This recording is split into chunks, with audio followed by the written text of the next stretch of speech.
তুমি চলে যাও এখান থেকে, তোমাকে আমি সহ্য করতে পারছি না। Please get up.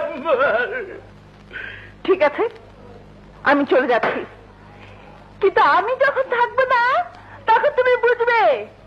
হ্যাঁ হ্যাঁ বুঝবে, আমি তোমার কি ছিলাম তখন বুঝবে, বুঝবে। যখন